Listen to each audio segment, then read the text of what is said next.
work out a little bit, but I mean, my legs are just chicken leggy.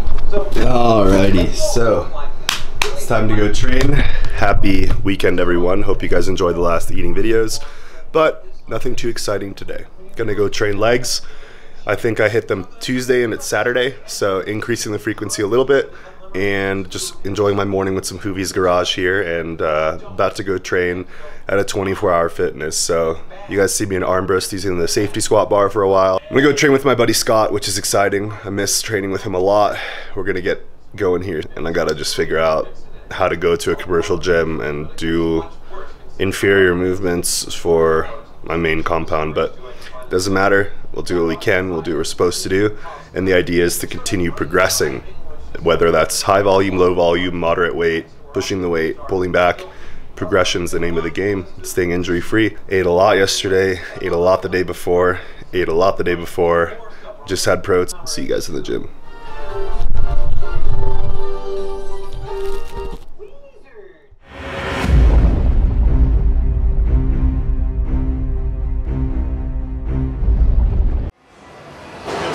Scott in the house, and today we're at 24-hour fitness meme gym. Normally I feel awkward filming, but here I just can't really care. It's just such a troll, but hopefully we can squat with a barbell. Let's see.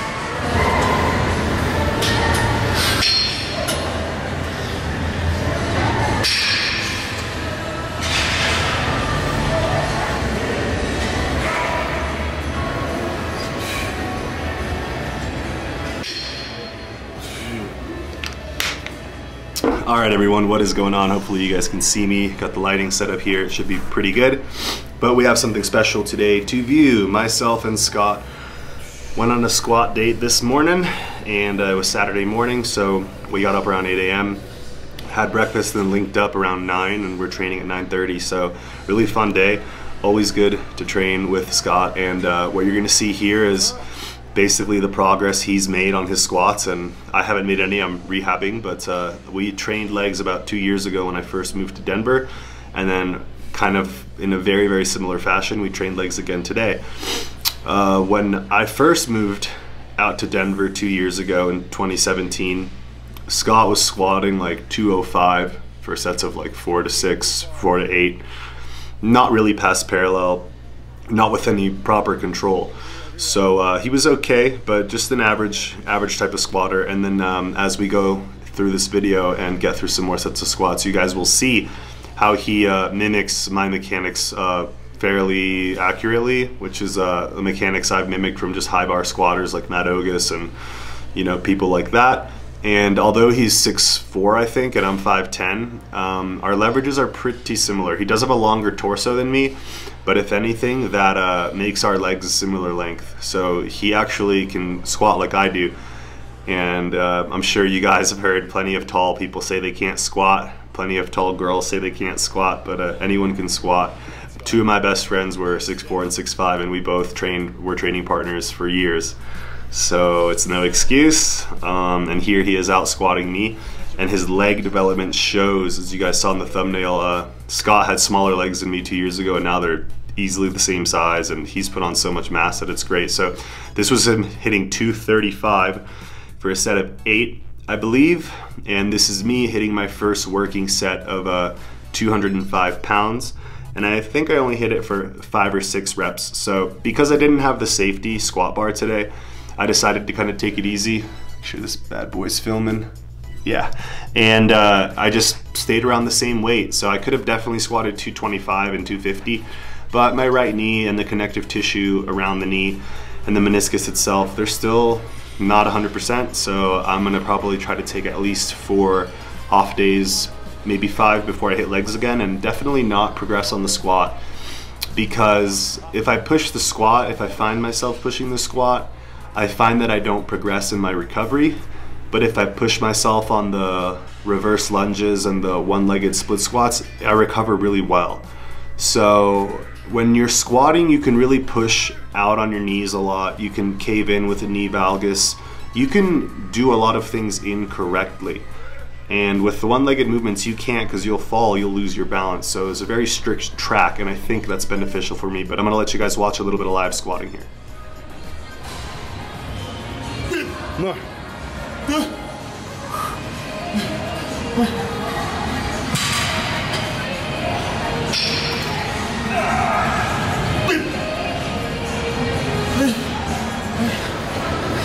Come on, tight. Quads.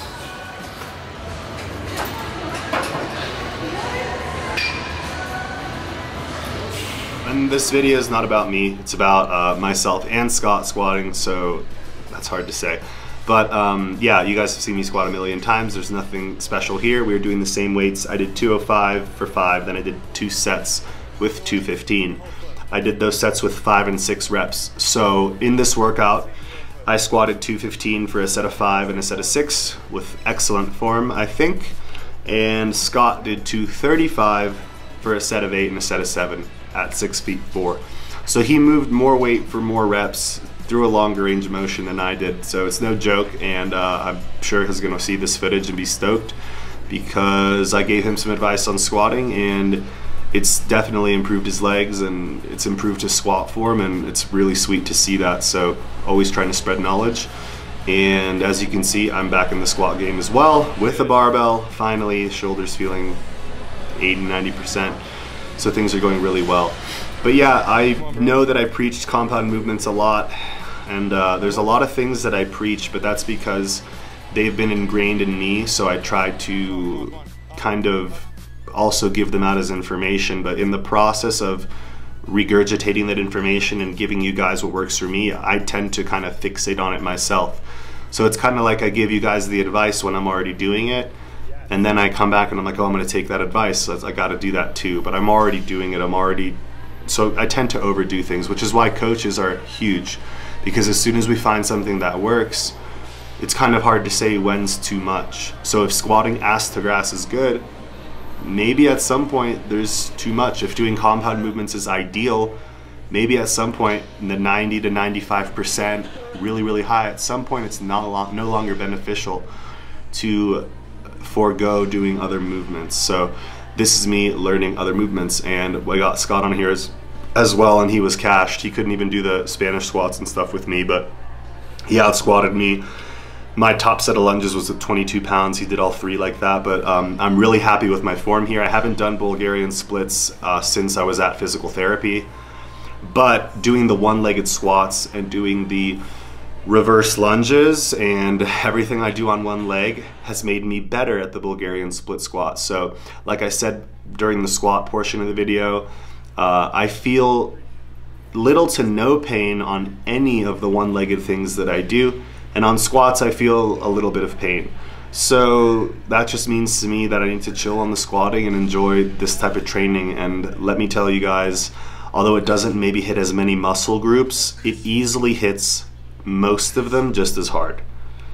So I think the recruitment's the same, the mechanical tension's not the same, but when you focus on mechanical tension for a year, you lose focus on other parts of your body and other things that you should be performing. So I don't want to beat a dead horse and talk about it, but that's just where I'm at right now with my training. So it's good to always have a training partner, but when I'm injured and when I'm recovering, honestly, a gym like this with people walking around you and talking and learning things, like learning form, and it's pretty stressful. So I was happy to get out of this workout safely. My knee was a little sore after, but I think that's because I took only like 4 days off and I'm pushing it. So my physical therapist is the one who told me to train more. He was always telling me to hit like 2 sessions before I saw him, and I never did.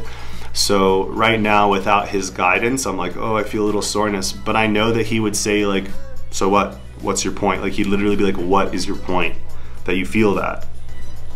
There's nothing wrong with feeling that. So I know myself, I like to push it and I tend to get in my own head, but honestly, I'm pretty proud of the fact that I took a month off upper body, and yeah, I did go train it today and pushed really hard, but my therapist has given me the green light to do everything other than do like 1 rep maxes.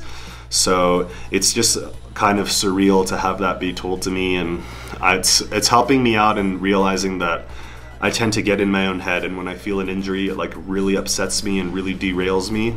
And I think just kind of having his guidance gave me the ability to be like, okay, you can relax and rehab this and you're not going to lose muscle. So that was kind of an experiment I did with myself, was instead of following his advice and pushing it, I was just like, hey, let me, we filming? Yeah, I was just like, hey, let me try to rest as much as possible, because rest is something that you can't really get back if you injure yourself. Yeah, you will rest, but that recovery pre-injury, you might as well take advantage of getting as much as you can, because you can always add workouts, and you can really always, I think, go hard in the gym whatever day you want. But it's those days when you decide to pull back that I think give you that longevity. So a lot of what I'm doing is cater on pulling back, but it's so nice to go to bed and wake up and recover and be able to repeat the process again. So I'm really excited with how things are going. And yeah, I have some aches and pains, and it's not pain-free, but to me, pain isn't really a problem. It's regressing or getting worse. So if I'm in a lot of pain but I'm getting better, it doesn't really matter.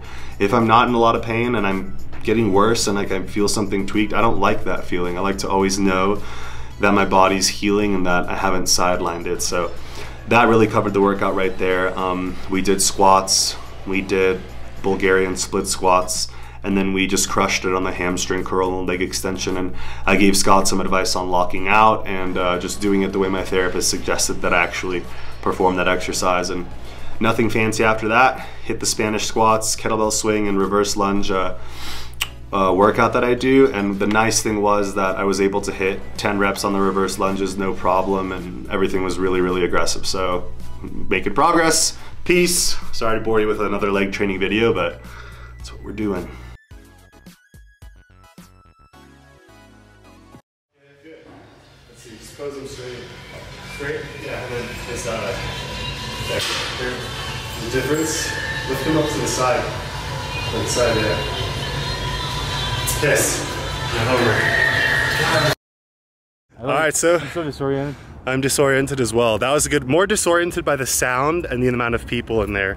The workout was fine. It's just, I feel like I just left a bar, like my ears are kind of ringing.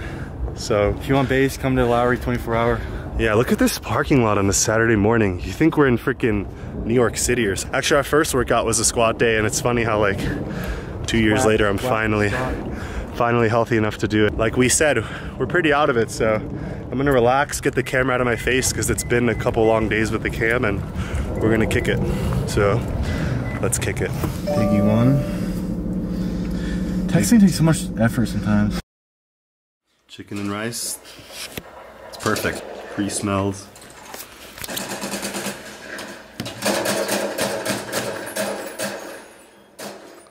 Gains can't ever slow down, so you know, just gotta keep eating.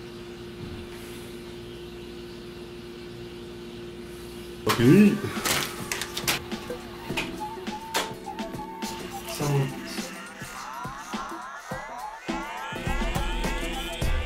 Starving.